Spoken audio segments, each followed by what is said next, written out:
Senator, thank you for being here. Thanks for having me. Absolutely. So I'm really excited to talk to you about this subject today. It's not one I know a lot about, so I'm going to learn a lot from you. But we're going to talk about, at first, investing in property. You've said it's a great way to generate wealth, and that's the basis behind one of your bills we'll talk about in a little bit. But why is property such a good investment? Sure, and I appreciate the question. You know, investing in your home or in property and real estate traditionally, historically, has been ways in which people build wealth for themselves and for their families. And so anything that we can do as a state government to help incentivize people or make that even easier to provide for them and their families, not just now but into the future, is something that I believe we should take very seriously and try to make as easy for folks as possible. There's no question real estate has been a phenomenal vehicle for families to build wealth and kind of help raise themselves up. Many folks that came to this country kind of found a way to lift their family up out of poverty by investing in real estate, owning a home, and then maybe even a couple of others. You are a real estate agent when you're not here, so you definitely follow the housing market trends. Is now a good time to invest in properties? So without sounding like a commercial, because that's every question any real estate agent wants to have somebody ask, right?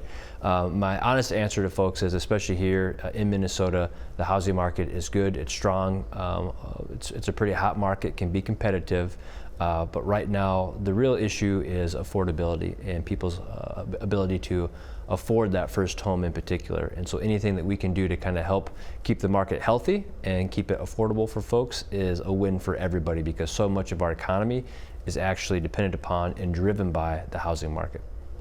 Speaking on affordability, your bill, Senate File 4168, would make it more affordable for people to buy investment properties. Take me through that.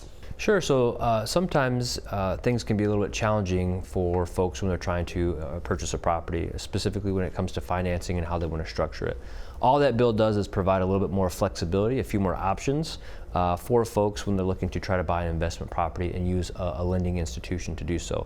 So rather than having fewer options and maybe not being able to purchase that property, this bill gives them the ability to have a conversation with the lender, explore a few other options that might actually make it something they can do. And I loved how you described it during committee, because I listened to your expert and it went right over my head. But in committee, you described it so simply in that at times when having a down payment is difficult, this allows people to roll certain fees into their payment over time so they can finance the closing costs and lender fees. And so it's just giving them that flexibility to pay in a way that makes sense for them. Absolutely. Just more options. They're not required, they're not forced to, but they can have a conversation with the lender, consider various options, and pick the one that works best for them. And this is only for investment properties. Why is that? Well, we want to be very careful about when people are buying their primary residence where they and their family are going to live. We want as many safeguards and protections as possible regarding that loan and that mortgage, and we want that really kind of stacked in the favor of the consumer as much as possible. When it comes to investment properties, the rules change a little bit, because when folks are investing in real estate, they're maybe a little more savvy. It's a little bit more of a risky investment because it's not their primary residence. They're likely going to be renting it out or something to that effect. So we allow for a few more options and some additional flexibility when it has to do with that investment property versus a primary residence.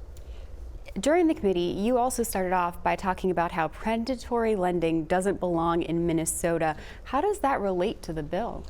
Well, I said that because I didn't want anybody to be confused. Sometimes when you talk, especially after the housing crisis and what the cause of that was, which was fraudulent lending and mortgage applications, I wanted people to know and understand that the bill is about providing people options to be educated about and use if they're comfortable using them, not a means at all for any lenders to be predatory or take advantage of folks. In Minnesota, obviously we don't stand for that. This bill has nothing to do with predatory lending whatsoever, and I wanted to be clear and take a firm stance on that.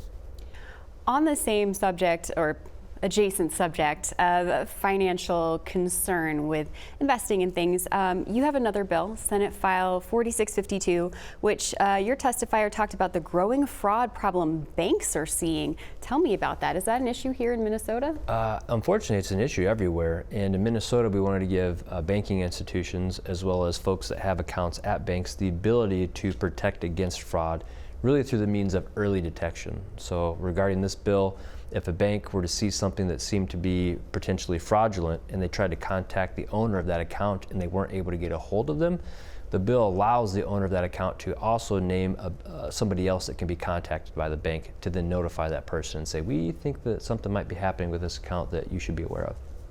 I like that, early detection. And you've also called it common sense and a no-cost bill, and your testifier said it was anti-fraud, and we love all those things. Absolutely. At least I like to think so. Well, those two bills really caught my attention in the way they moved through the legislative process. And I found them to be so unique that we have to talk about it.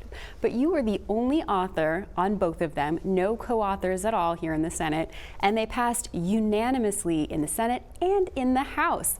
That is wild. How did you achieve that twice? Well, I couldn't find any co-authors because I don't have any friends. I'm just kidding. Sometimes when a bill is moving kind of fast, you want to drop it and get it heard and move it. I typically do try to load up my bills with co-authors. A bonus if I can get both parties represented on that. But this was one that we wanted to move quickly and try to have passed this session. And by getting the bill, dropping it quickly and moving it was kind of how we were able to do so. Okay, well, I know you're a member of the Civility Caucus, so you have a history of working across the aisle. Do you think that works in your favor or made a difference with these bills? I'd like to think it does. You know, this is my 6th session now, so I also have learned a thing or two. But more importantly, I've had time to build relationships. And so being in the minority in the Senate, and to your point, having both of those bills heard and then ultimately passed out the floor, I'd be lying if I didn't say having a good working relationship across the aisle was important to that. I could go to the chair of the Commerce Committee, explain to him what the bill is, ask for his help to have it heard, same with other committees, and kind of shepherd that bill through the committee process and ultimately get it to the floor, which early on, I'm not sure I would have been able to do, first off from a knowledge standpoint, but let alone from the experience and the trust that has built up over the last few sessions. See, you have all the friends. As somebody who watches for bipartisanship, how do you think we did this session?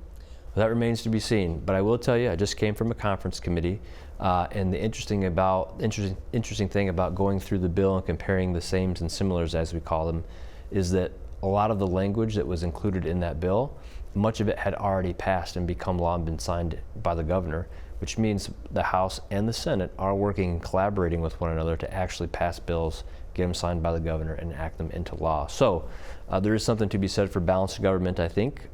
Really good, common sense, practical legislation is passing. Some of the other things that are more political are kind of being set off to the side, or is forcing some more compromise and conversation, which I typically think is a good thing because it tends to lead to better governing. Okay. Senator, thank you so much for your time today. My pleasure, thank you.